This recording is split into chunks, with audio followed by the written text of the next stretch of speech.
This is RedPubPod. RedPubPod. a podcast Do I get to go? from Redhawk Publications. Close enough. RedPubPod. Good morning, good afternoon, good evening, and welcome to the next edition of RedPubPod, which is the official podcast for Redhawk Publications, an initiative of Catawba Valley Community College, located in charming and sweet and beautiful Hickory, North Carolina. My name is Patty Thompson, and I am the acquisitions editor for Redhawk Publications. And joining us today is our fearless engineer and director of the program, Richard Eller. Yay!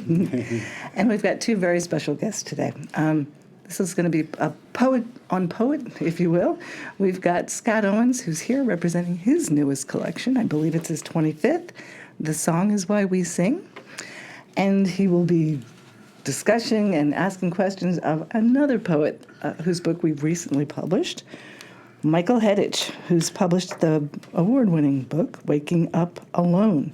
And it is the winner of the 2025 Lena M. Scholl Book Award by the North Carolina Poetry Society. So I want to welcome both of you gentlemen to our show tonight. Thank you. It's a pleasure to be here. And I'm really fortunate to be able to have two poets. As a matter of fact, if you're familiar with our podcast, you know already that Scott is our poetry man. Cue Phoebe Snow for all those old people out there. Scott is not only the poet laureate for the city of Hickory and the owner of Tasteful Beans, who happens to be our sponsor. There you go. But he's also pretty much the head lead up of our Poetry Hickory in the area. And a poetry salon, which I'm hoping he'll talk a little bit more about. And if you don't mind, Scott, I'm going to let you kind of lead this one a little bit because I enjoy being between two poets. Well, sure. I'm happy to. And I'm actually going to flip it right over to Michael immediately. I absolutely love the book. It's one of the most moving things that I've read in the last 20 years. Oh.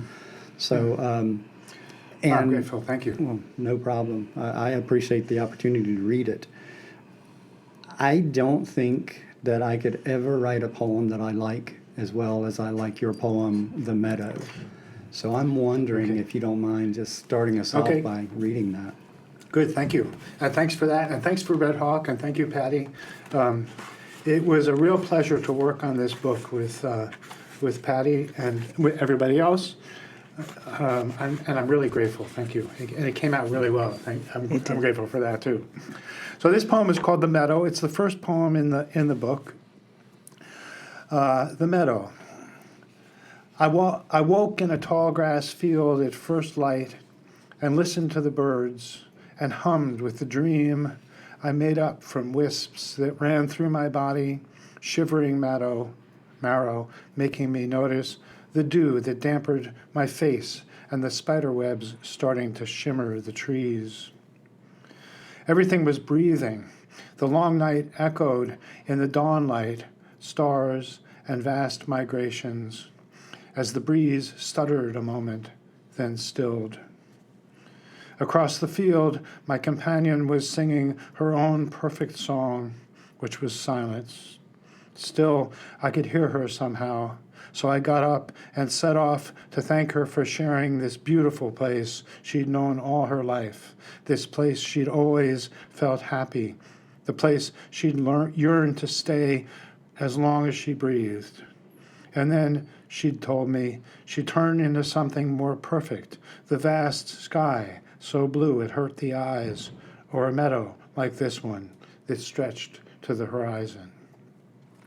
Thank you for asking me to read that poem. It's the first poem. I haven't read any poems from this book aloud yet at all. So reading it just now, I kind of like, when you read after you've read a poem a few times to an audience, you kind of know how it goes and what to expect. And I do know from writing it how what to expect. But I got a little surprised by some of the turns in the poem, which I liked, but also made it difficult to read as well as I normally do. Yeah, I mean, there's quite a bit of musicality to the poem. There's an enormous amount of alliteration, a little very subtle internal rhyming going on. There's just a lot from a technical perspective going on. And with all of that, you just capture the imagery so well. It transports the reader to that place and that moment that you're describing. And I think it's fantastic. Great. I'm glad you like it. Thank you. Well, it's a pleasure to meet you. And one of the things I was just rereading your book before I came over. And one of the things I'm impressed with in your work is the formal quality in your poems. All of your poems have this formal integrity that really, really, like, is very impressive. It's beautiful. They're beautifully handled. And they're mostly 4-beat lines, semi-metrical poems. And I wonder how you, how you approach the poem, how you approach the metrics in a poem, how you make a poem. What's your process normally? I don't know that I have anything like a regular process anymore. It just varies so much from poem to poem, and I really believe the poem ultimately is going to tell me what form or approximation of form it wants to have. So I mostly just try to listen to the poem as it develops. But how did you tune your ear? Your ear is very well tuned. Well, I started off like so many people with formal poetry. I got to the point as an undergraduate at Ohio University, I could whip out a Robert Frost imitation in about 15 minutes. And then I realized, well, but I'm not Robert Frost, and I'm not living in early 20th century New England, so that's it's not really the style, I guess you would say, that I should be writing in. And so I started reading more widely, and we were talking about this before we got started today. I try to resist falling into any particular style from poem to poem. I really do try to let the poem tell me what it wants to look like and feel like. So, and I would say the same thing actually about yours. Now, I do think with this particular book, the whole thing feels like one poem in a sense. I do think there's a particular voice to these poems, but it's not the same voice that you've used in much of your the rest of your work. Right. This has, I do think, I was calling it a observant associative narrative, which I think hits on the key things for me. And I do think that is going on as well in the piece. And I want to ask you, what you call the piece in Mudroom, that is as much essay as it is poem, I think it follows the same movement in a sense, letting the associations happen, following the associations, and being very observant of what different things bring up, and really working to bring out all the detail of each association. But then the whole thing having a sort of cohesive narrative from beginning to end. Yeah, I love that. I love that insight, and I actually intended to say to you I think you do the same thing. I mean, it's you let each poem become itself, but you have a technical facility that undergirds everything you do. So you can trust yourself as you're moving forward to make something that has a certain wholeness, a certain, for lack of a better word, coherence, given the formal integrity of your technique, basically. You asked a question, I think implicit in the question you asked about that mudroom interview or discussion, I don't remember it, but I'm glad you brought it up, was a term I used to use when I was teaching, which was the wild mind, and actually more accurately, the feral mind. And I used to, and I still think about it as something like a way that our approach to the language itself, like the structure, the formal quality of the language, the cadences of a poem's line, starting out with, let's say, a 4-beat line, and allowing that 4-beat line to become something like the direction of the poem in one's intentional mind, let's say, so that I'm following something in the formal quality of the poem towards something I don't really know until I get there. And it's similar to my mind, to the way, let's say, a wilder animal looks for its food. Let's say a coyote moving through the woods. is not going to be moving through the woods the way a domesticated dog takes a walk with his master. The dog just walks out. We live our lives for most of our lives. I know I'm going to get up in the morning, get dressed, have coffee, do these things, and in a way that kind of leads to a certain half-asleep quality to one's life. Whereas in poems, I always intend to have it be more like I'm in the woods and I need to find that food that I can see signs of ahead, but I don't know how to get there. I have to pay attention to the signs in order to get to that goal. I don't know where the goal is going to end up, but I'm doing something that has a certain quality of form in order to get there, and at the same time, that form distracts me from what I might call my ordinary mind. I don't know. I'm not making it make sense in a particularly clear way, but I think that's what I've worked on in poems. The way I try to find something I didn't know before I started writing the poem is to write something in a form that takes me away from my ordinary mind. And I think you do that. You do that too, and thus. There's a kind of a cohesive quality to something that takes a lot of turns and goes in a lot of directions, and yet still has a formal quality that it would not have had I not given it that structure. And one of the things about that book, my new book, that I don't trust quite is it feels much looser formally than my other work does. So in a way, reading it, I feel that it's not going to come across as a formed thing as well as I want most poems to do. And yet I would say that you are capturing an experience, a feeling, a train of thought that most of us cannot imagine ever successfully putting into words. The loss of the person you love the most is it's unimaginable to be able to put those feelings into words, and by focusing so much on the details of the moment, the details of the experience, along with all of the associations that brings up, you succeed. You capture it as I think probably the only way it could be captured. Oh, thank you. May I ask you to read a poem now? Yeah, sure. Yeah. Poem to a Cold Land. I had a lot of poems I wanted to have you read, and actually I'll probably get you to read a few others as we go, but let's start with that one. Okay. This is actually one of the oldest in the book. Kay Beyer, former North Carolina Poet Laureate, and I had started a brief correspondence. She was the teacher and I was the student. And we had an ice storm, and we were talking about the ice storm. She was talking about what it was like. She was living in Galway and I was down in Charlotte. And I don't know, something about the ice storm became a metaphor for childhood experiences and how they don't stay in childhood, but they can stay kind of frozen inside us until something in our current experience causes them to thaw. And so that's really the central metaphor of the poem. Poem to a Cold Land for Kay Beyer.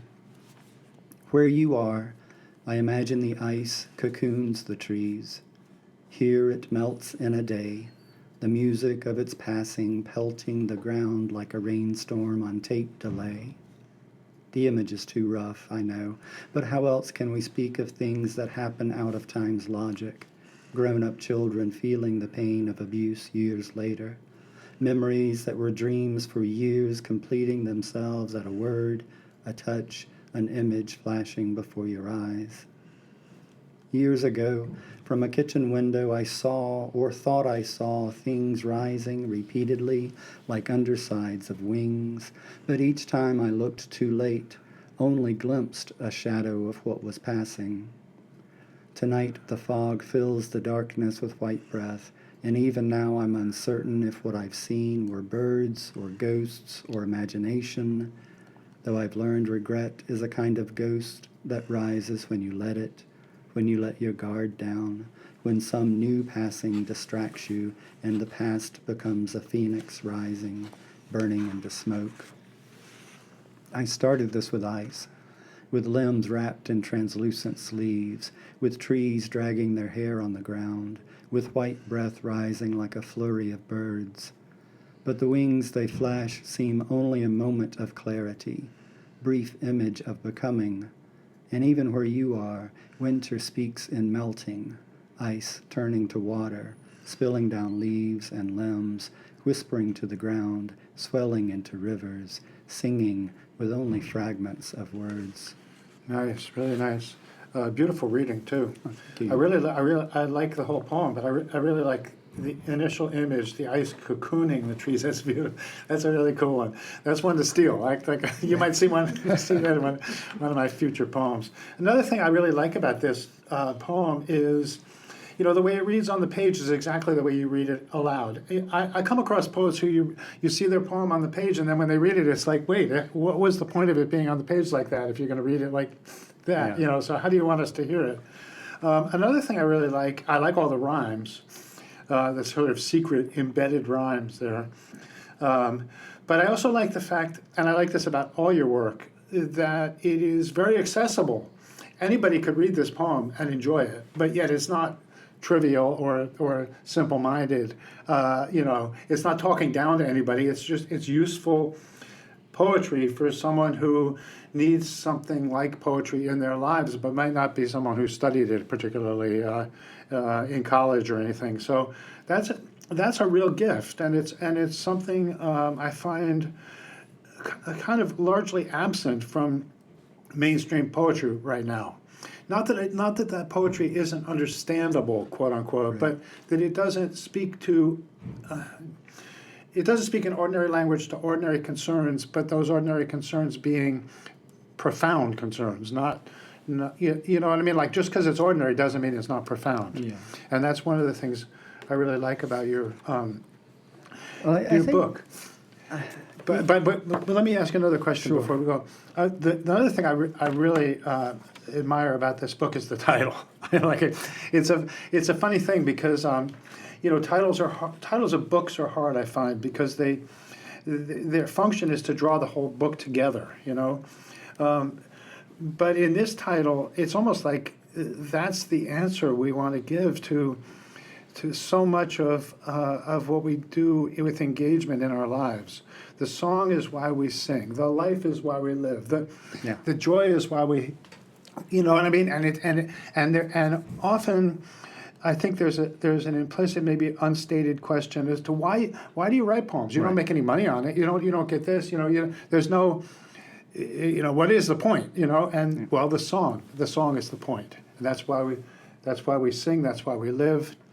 That's the joy of doing this fully engaged art form.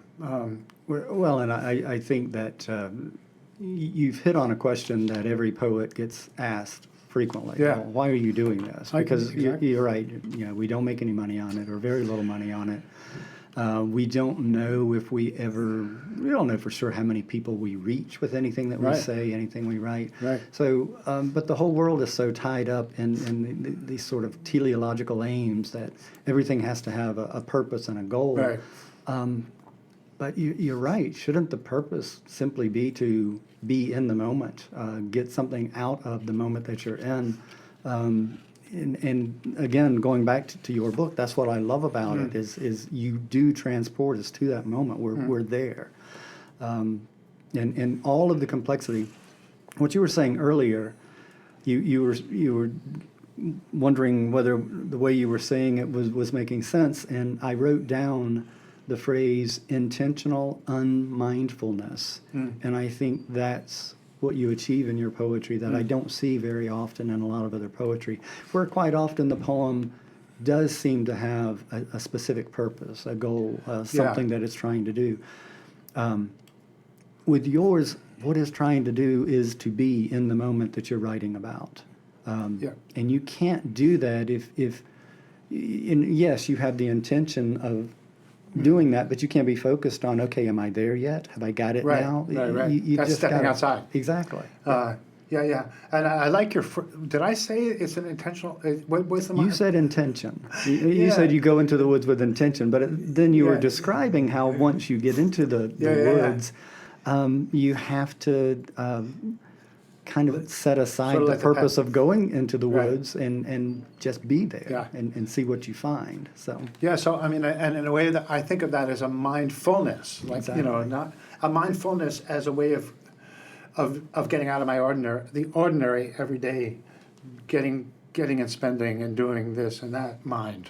Okay, let me see here. 1 second, I got it. Oh yeah, I have a question for you. Many of the poems in this book are very interestingly, quote unquote, after other poets, but you do really interesting things with them, and I see particularly Wallace Stevens in the 13 Ways of Looking at a Blackbird and other echoes. They're just interesting echoes that I also think of as what would I say? Echoes of your reading, echoes of your life in poetry. Like I hear Rangel Jarrell in one poem. Did you intend that, or was it just there? I'm not sure which poem. I just saw it this morning. Yeah, I mean, and that's the question, really. Sometimes we echo other writers without realizing it because we've read them. I mean, and because they meant something to us. It was one of the short poems. 1 sec, I'll find it in a second. Because I just saw it this to morning. start It was answering- the death of the Ball-turret gunner. It was a line that just reminded, from my mother's words, they washed me out. Yeah. That one was very intentional, and Yeah, but that's great. I love that. I love reading people's work that it shows me what they've read. And I doubly like it when I like that person that they're pointing me back to. Well, let me bounce that question back to you because I do have, and I don't want to name them right away. I want to hear your answer, Yeah. and then I'll name the people that your writing reminds me of. But who are your role models in writing? if you Yeah. will? Who have you learned from the most? That's a great question, and I'm going to ask the same question of you. So, well, I think it's a hard question because over the year I'm an old guy now, and so I've been reading poetry since I was a very young man. My dad read poems to me when I was a child, and then I would have said Yeats, Frost, etc. Those are like my deep imprinted people. I love Wordsworth. I love all the modernists. I love almost everybody you could mention there. But if we're coming into more contemporary writing, I would say my first, in terms of a school of writing, which you did ask that. I mean, I think that's part of the question. What's kind of like school would I put myself in most? I would say the deep image poets, the poets of, Merwin, Bly, James Wright, those writers, but also I would also say people like the New York poets, although I don't think that comes through very clearly. Or people in the earlier generation, I would say Rutge and you just. I almost have an easier time saying who I feel has not influenced me at all. I mean Jack Gilbert. I like Jack Gilbert a lot. Linda Gregg. It's a great question, but it requires a little bit of breathing and thinking for a minute. Or else we go like an hour later when I'm driving back to Black Mountain, I'm going to say, well, I'm sorry I forgot, because I really like you, So who did you think? I like Merwin, W.S. Merwin a lot. All of those. Yeah. But the two that I found most similar, and it may just be particular works by these two actually, Yeah. but Galway Kinnell. Oh, yeah. I like him a lot. The Book of Nightmares. Uh-huh. I really see that same sort of associative movement in here. Wow. And then kind of in the same vein, but with even deeper emotional context, Lee Young Lee, particularly really? in like his poem Persimmons. His earlier stuff? Yeah, His it's earlier- when he's writing about his father. Yeah, primarily. yeah. Oh, wow. Those are gifts. Thank you for that, because they're both people I admire a great deal, particularly Lee Young's earlier work, and all of Galway Kinnell's, and the Book of Nightmares was something I read, I think when it came out. It came out like what, 71 maybe. Yeah, I'm not sure the 70, year. around there, The 70s. So early. But no, okay. So now, how about you? What would you say? Again, not going back to like Wordsworth and Whitman and all those guys, but let's say from post World War II, what poets would you feel have had the most impact on the actual way you write and what's in your work? I think Galway Kinnell is a persistent model, if you will, for me. He's probably, if you ask me who my favorite poet was, I would probably say Kinnell. And in particular, the Book of Nightmares. I mean, it totally changed everything that I thought I was supposed to be doing in writing. And then Mary Oliver has had really a big impact on me. And maybe you mentioned the accessibility of my work. Maybe that's where that comes from. Is, I feel like her work was very accessible without being facile, and I really enjoyed that. So as I think about someone reading my poem, I always want to make sure that, you know, my brother, my wife, my daughter, any of my students could understand where I'm going with it and what I'm trying to get at it, or at least come pretty close to it. Right. Right. Yeah, I see that, and that's something else to talk about. I taught for most of my teaching life at a community college with very good students, but one of the things that taught me is I did not want to write poems that they were going to go like, "What the heck are you talking about?" You know, whereas if I taught in let's say an MFA program, that might have been the direction that was kind of applauded, because the current fashions are lean in that direction to a certain extent. I hope I'm not going to. I don't think the word would be offend you, but I hope it's not. You don't think this wrong, but I thought a little bit of Billy Collins was in your work, but the more I read it, the less I think that. And the other thing I wanted to say about that was the reason I feel that might be. I don't know, like you might not like that connection, is because the thing I like about your work far more than I like about his work is both of your poetries are accessible about kind of daily life and things we think about in our lives, but his work is humorous with a sarcastic tone to it, and your work has humor with an embracing tone to it. So it's a very different kind of humor. And I think that was one of the things about your work that I found most strikingly fresh, is your humor is the kind of humor we can all laugh and be friends about. You know, like it's not looking at somebody and sort of like sneering at them a little bit, which is the current humor, I think, really, that we find in so much. I love that you said that, and particularly how you said it, because Collins is one of those people who, and I said this to someone recently, I like Collins for like 5 or 6 poems. Yeah. And then I'm tired of him, and I'm done, because to me there's just too much of the sameness, poem after poem, and it becomes way too pat. Yes, and, I agree. I like something that's going to stir you up, and you know, you've got to walk away and think about it for a while as well. And I get more of that with Mary Oliver, who I think has the same sort of accessibility. Yeah. It's funny. Also, Billy Collins does not have the formal integrity that your poems do. But I used to teach when I was living in Miami. I used to teach, or I used to do poetry salons with older people, all of whom were professional and not professional poets. You know, they weren't writers; they were doctors, lawyers, etc. And they always wanted Billy Collins. I mean, Billy Collins was the guy, and it was like, I got tired. I had to like pretend I really liked him too, but like you, I get tired after 5 or 6 poems. Although those first 5 or 6 poems are good, and you're like, oh man, this is kind of cool. Then the 5th one is old. So let's read some more poems to each other. Yeah. Do you have? I wanted. I feel like what you're doing in the book is such a challenge. Is there a favorite section of yours?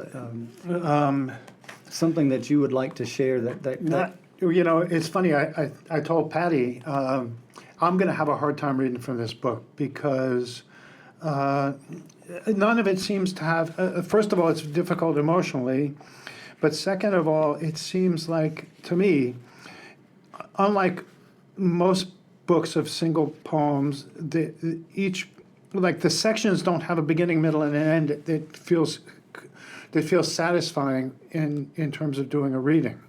So I haven't, and actually before I came here today, I thought I should go through it and find some sections I would feel good about reading. So But then I this thought is- maybe I'll just do it. So this is your first time doing readings? Yes, it is. Yeah. Wow, okay. This book, just to tell you something briefly about it, I wrote this thing in about 3 weeks, really.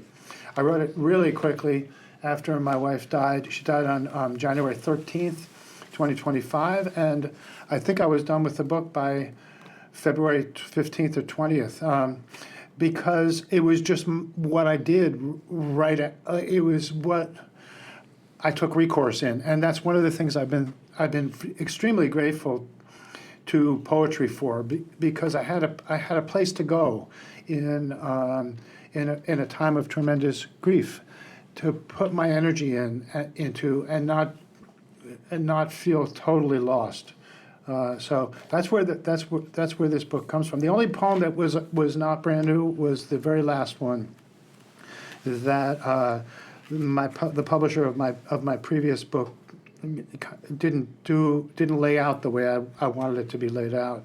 So I put that in there too, and it kind of fit the book. So I can just open up and read something, unless you have a section that you would. Well, I would love to hear, starting on page 67, with Okay. the section that begins at the top. and, Okay. Maybe go to the end How's- of the two sections there. Okay. There's no language that Yes. starts there? Okay. Okay. There's no language that can take me where I need to go. No body, no dream, no hallucination. I'm breathing through a hollow blade of grass. I'm falling for what seems like years through the sky, but the sky is only my mind in a dream. Let me go, I beg myself again, like a wave. Every time we breathe, our lungs fill with dust. I am searching for a different kind of person than myself, like a wind that doesn't move. It's full of what we've thought again and again without knowing. Always the same sort of cut in the fabric, the pelt. How do I grasp who I am now and make it larger, able to hold you here with me for as long as I live? Then we waded out through a slow-moving creek, sandy bottom, through the grasses and flowers whose names we didn't know. I wish I could remember what we'd said as we leaned to look into that clear water, at the translucent minnows who wanted to taste us, who darted then returned when we stood still. That's the kind of stillness I need now, ... etc. It keeps going. I could keep going with that too, but I think it goes on for. Should I keep going with it? Yeah, please. Oh, okay. Okay, good. I'm going to go up to the top page again. Sorry. Thank you very much. I'm going to feel much more confident about this book after our talk.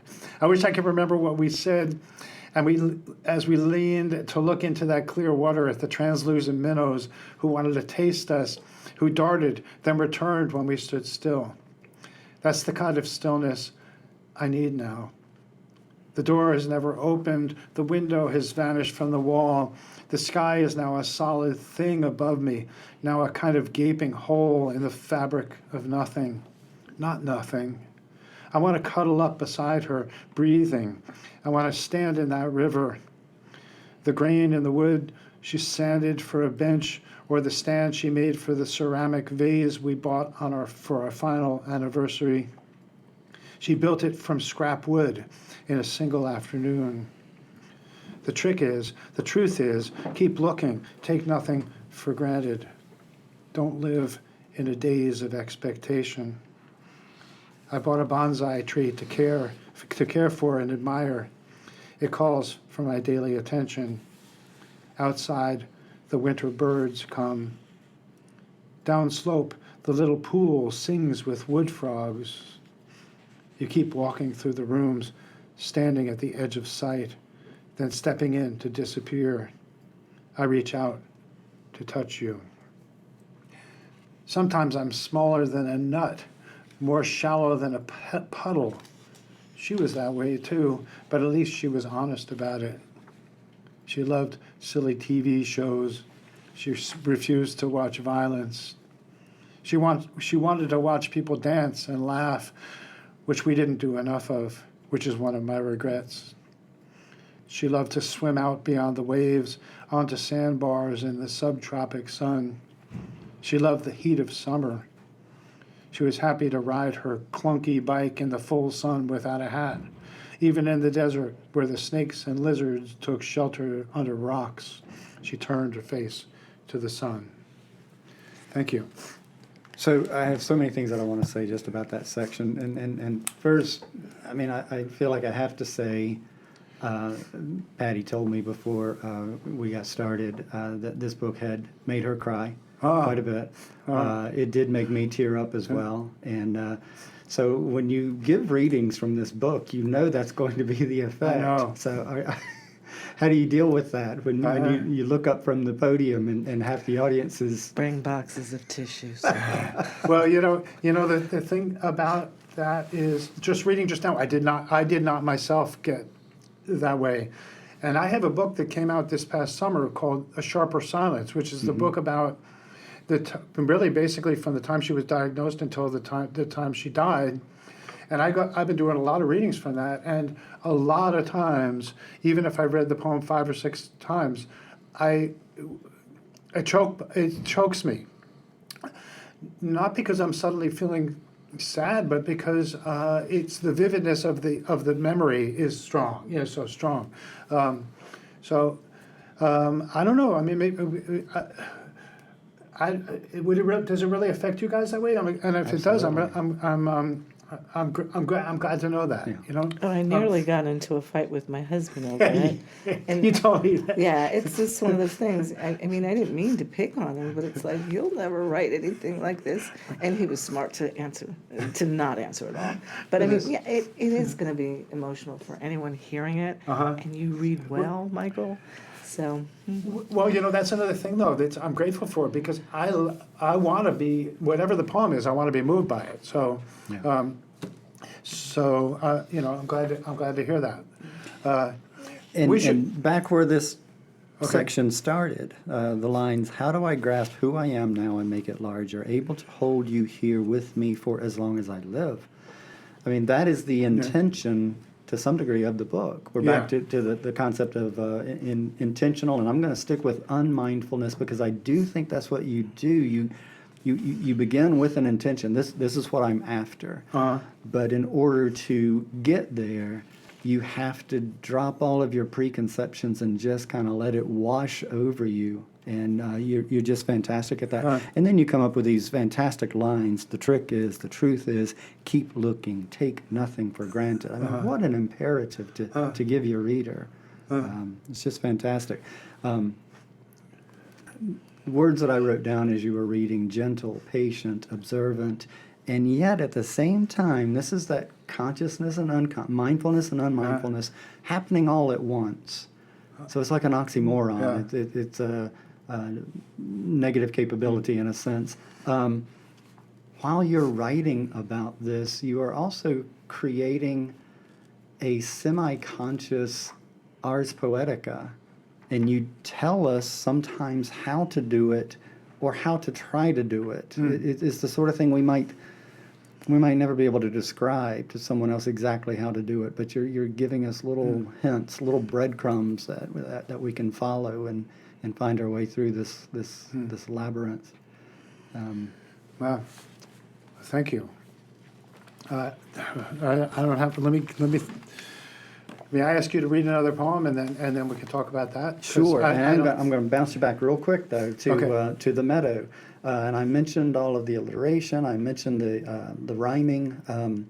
The one thing I didn't mention, I said musicality, but I didn't talk very specifically But when you were naming your influences, you did go back to the Romantics. Yes. And there's one line in here that is a perfect amphibrach, and you just don't see that in contemporary poetry. And it's one of my favorite lines, and I'm going to exaggerate it a little so that you can hear it.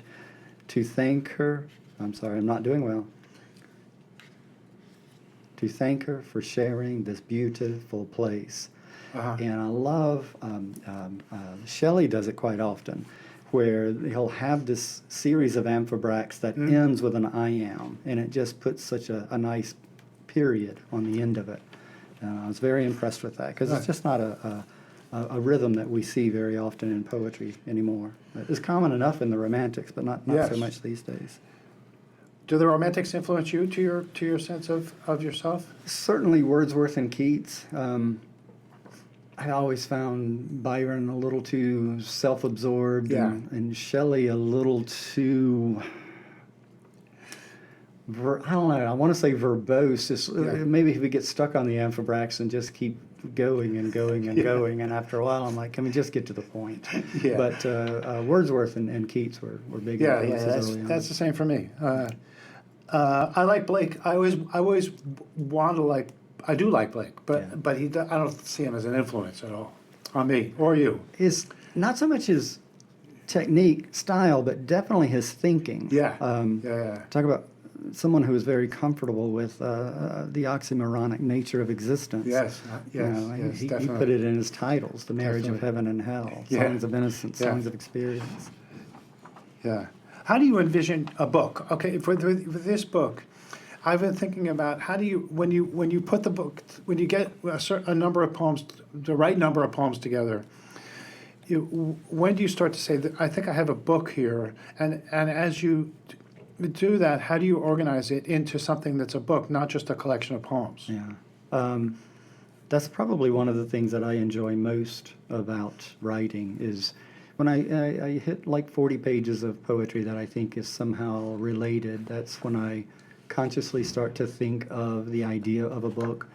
And it is one of the biggest motivators for more writing. Usually when I first have the concept of the book, by the time I'm ready to bring it to Patty, I've doubled the number of pages, because every time I look at it, I think of something else that I should have written. And so I try to write it. But yeah, I mean, it's just, for me, it's great fun to play around with the organization and try to figure out what kind of narrative arc or what kind of development you can create by juxtaposing one poem to the next. Because I thought I haven't come up with an idea of the narrative arc here that I can articulate. But when I read the book, I feel it. And I think that's the mark of a good book too. Because I think a poem should resist, just as a poem should resist paraphrase, the arc of a book should resist paraphrase too, but it should be evident in the quality of reading that we do as we read the book. That makes sense, right? I mean, I'm sure it makes sense to you. It goes back to what you were saying about accessibility. I do want someone, the average reader, maybe even the below average reader, to be able to paraphrase a poem. But then I want there to be so much more for the above average reader, for the Right. So yeah, I want it to work on multiple. Well, that's a levels. great point, because I used to always say to my students, a poem should resist paraphrase. But then what I taught them was that we should have something we could, in a sense, we could understand. So you can't. I mean, I can't paraphrase lines written above Tintern Abbey. But I could tell you what it's about. Right. So yeah, I like the way you make that a lot more subtle and more true, really. Because I don't want a poem what the heck is that poem about? I have no idea, which it happens to me a lot of times. Well, why don't you read another poem? Sure. I had a lot of poems that I could request, but would you want to read one? Do you have one that you'd like to read? I have one that I enjoy reading. Okay, let's hear it. So this is, most of my poems don't come all that quickly. I'll jot down a few notes and carry it around in my head for the next 2 weeks and kind of accumulate things This one actually came probably as quickly as any poem I've ever written. It's on page 21. It's the first poem in the book. Well, the first non-prefatory poem called Existential Knot. And, quite literally, I was walking into my house and there was a piece of string on the ground right near the front door. Didn't make any sense that it was there. I picked it up, and then as I looked at it, I realized it was tied into a knot, and it kind of took off from there, and I literally just tried to write down what I was saying inside my head, and I realized that's a poem. I did tinker with it some, but not a whole lot. Existential knot. I picked up a knot from the ground today, not an important knot, not of significant size, not of any significance really, at least not initially. But then I realized if not for the knot, I likely would not have noticed it at all. In fact, the knot would have just been a string, not of any special size, not of any noticeable color, not anything special about it at all. But the fact that it was tied into a knot made it not exactly like every other unknotted expanse I'd seen.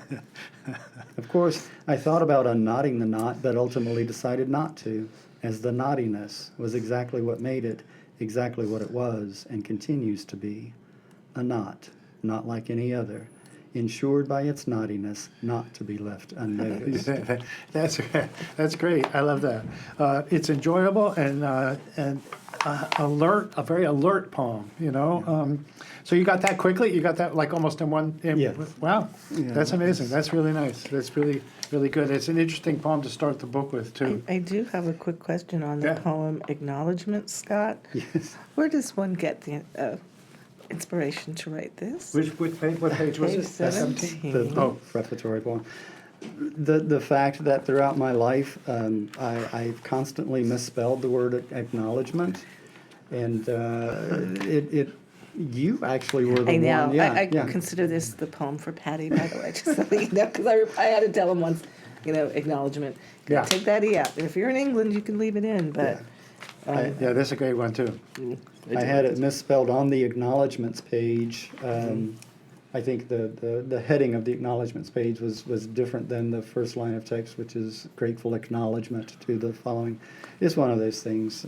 I hate the fact that we don't keep the E, but But look at the form, too. Look at you know, that's another thing. You know, I never do. I mean, it's a sonnet. We never write. I never write. I've never written those kind of poems. Except to practice. yeah, You pull it off. The one thing I love about sonnets is the turn. Yeah. You know, because I think it happens in, I don't want to say almost all, but so many poems that there is a turn, Yeah. roughly about 2/3 of the way down the poem. So it's like when I put something in 14 lines, I'm really giving some sort of acknowledgement without the E, to the turn that you find in sonnets. And you also find them, interestingly enough, I think, in haiku. There's always, Yeah. they refer to the cutting word. It's that word that twists the poem, the observation, just a little bit to make it do something Yeah. different. Do you ever write prose poems? I've written maybe 2 or 3. There's nothing in here. There's not. I'm not. I'm just curious. I just thought about it because I thought of a haibun. Yeah. You know, the prose poem followed by haiku. like a haiku would be a form that I think you would excel at, just because your clarity would allow that, and then the juxtaposition would be really. I have Really interesting. a couple of prose poems that are essentially mimetic. You know, they're imitating some prose form, if you will.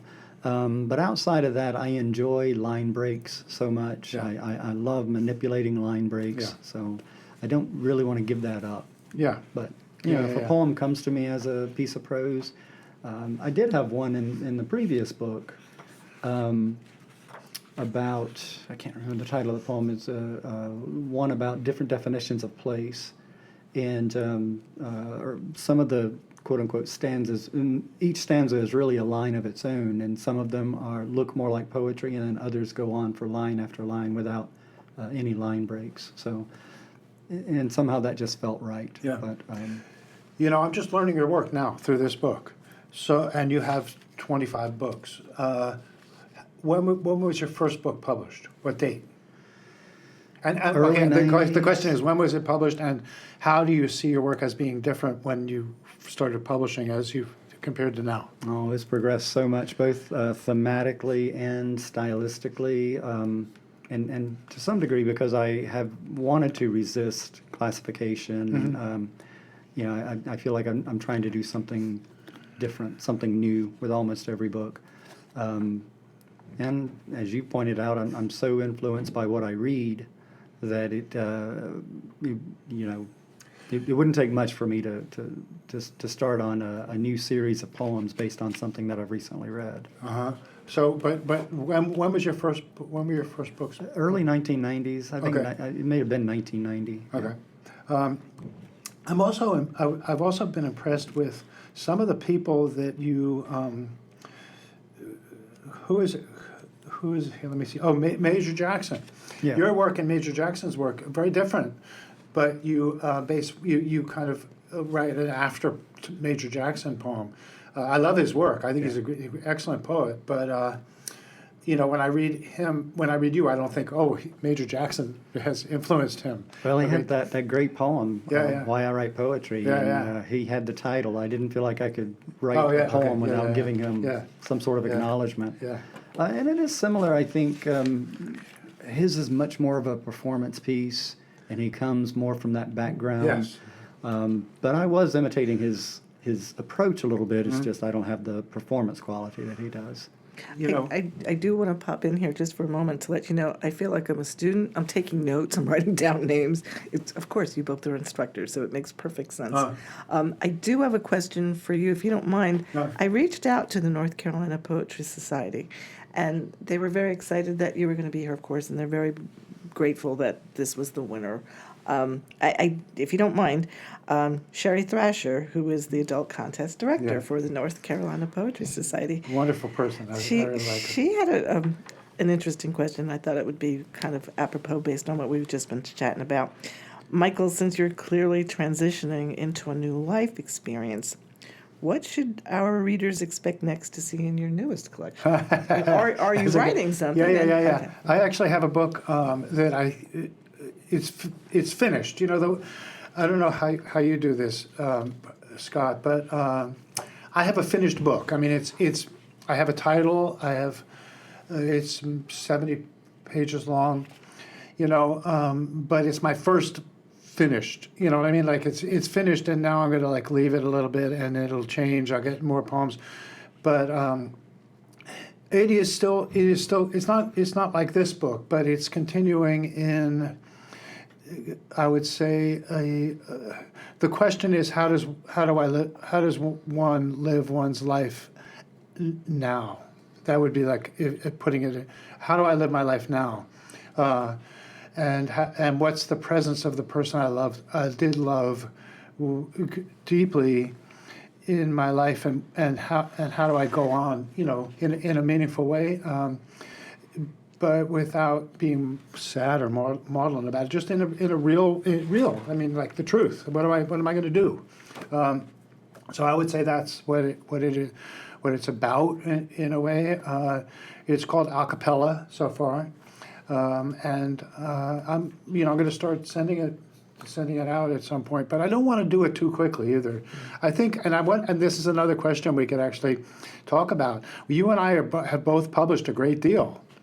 I mean, we published 25 books, and I have maybe 14 or so, 15 maybe. Do we have a sense sometimes that we're publishing too quickly? I have that sense about myself sometimes, that I don't give enough space, I don't give enough time. I just finish a book and then I publish it, when maybe I could have waited longer, let it ripen, if that's the appropriate word.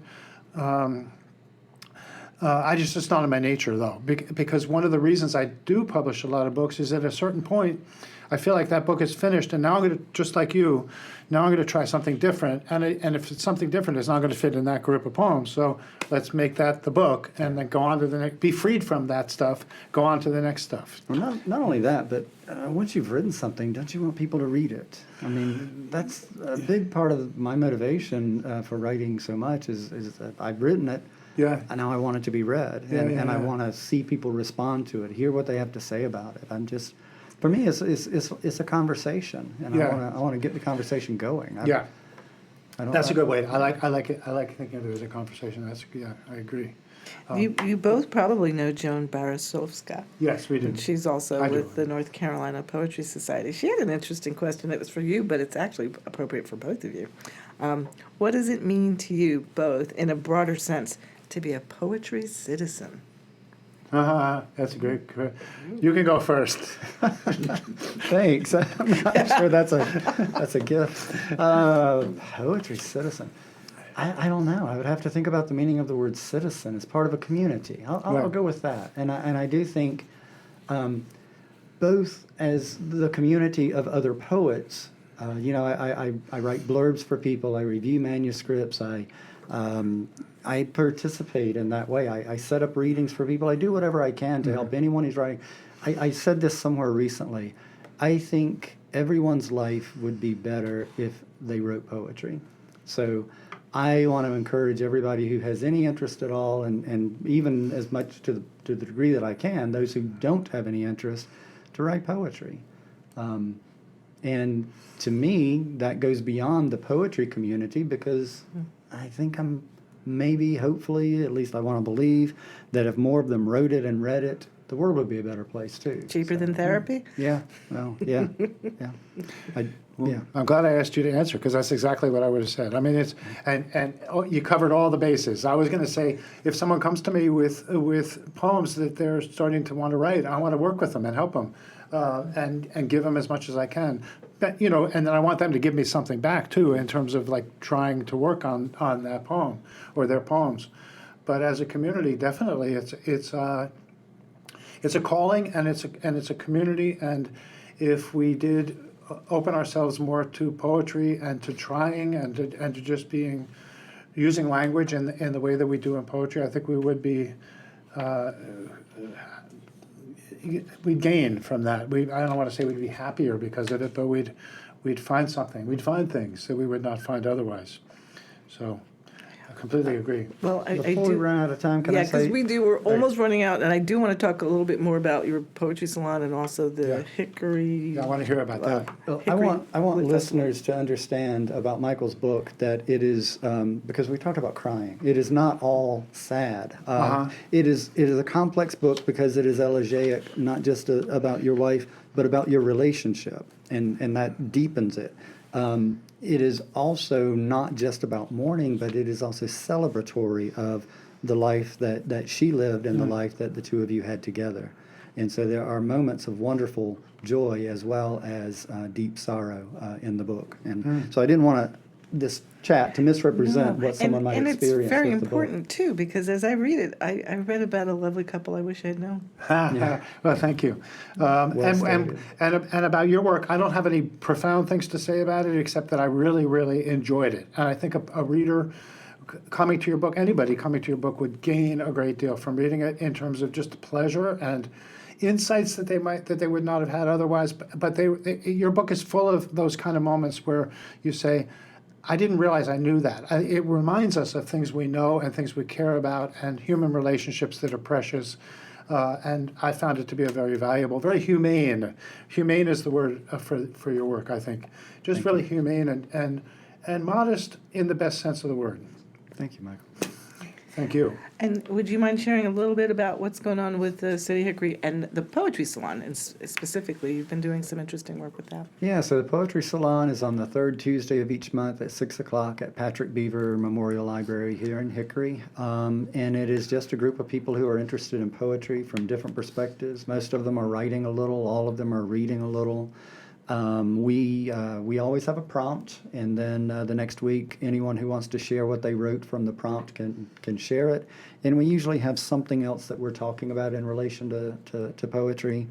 And it's kind of informal. We'll have a guest speaker, my first guest speaker, coming up in April, Tony Robles, who has a new book coming out from Redhawk. Soup for the Storm. yeah. It's coming out soon. Yeah, so it's very exciting and no charge, no obligation. So. Dare I mention, where are all of these books available, Richard? They're available at Tasteful Beans And and also RedhawkPublications.com. Took me a while to get to where you're prompting me, but I got Well, it. both. I'm glad you mentioned both, actually. That's really good to know. And we also want to make sure all of our listeners know that the City of Hickory will be having their second annual Lit Festival, and that's going to be on Saturday, April 25th from 10 until 4, chock full of very illuminating artists, poets. There's going to be music, there'll be vendors, a little bit of everything. I think Virginia Evans is probably the keynote there, talking about her new book. God, what's the name of her new book? Correspondence. Yeah. Yeah, so we're really looking forward to Miss Evans being there. Ron Rash and friends will be there. Joseph Bethanti will be there. Scott Owens will be there. Are you going to come and hang out? Yeah, perfect. So you're going to get to see everybody there. I want to thank you both. I really feel it's as somebody who was an English major decades ago, you guys brought me back to learning and appreciating the poetry that is out there. And again, took lots of notes. I want to thank both of you, Michael Hettich with Waking Up Alone, and with Scott Owens with The Song Is Why We Sing. Please make sure you check out our website, whether it's on Facebook, our Commerce website, Instagram. We look forward to continuing getting new words out there with new authors. Anything you want to share, Richard? No, I want to thank you both. It's been an education. Thank you. It is like being in a classroom to see two poets kind of analyze each other and appreciate the work. So it does help. It's great. I think there's only one thing left for them to say. That is true. Yes, the title of this podcast is called RedPubPod, and we've made it over the years a thing that if you can say it, will release you to the wider world. Okay. RedPubPod. RedPubPod. Do I get to go? Close enough. Thank you very much. Thank you. Thank you, everyone, and we look forward to our next episode. Thank you. Thank you. This is RedPubPod. RedPubPod. RedPubPod. a podcast RedPubPod. RedPubPod. from Redhawk Publications. Do I get to go? Close enough.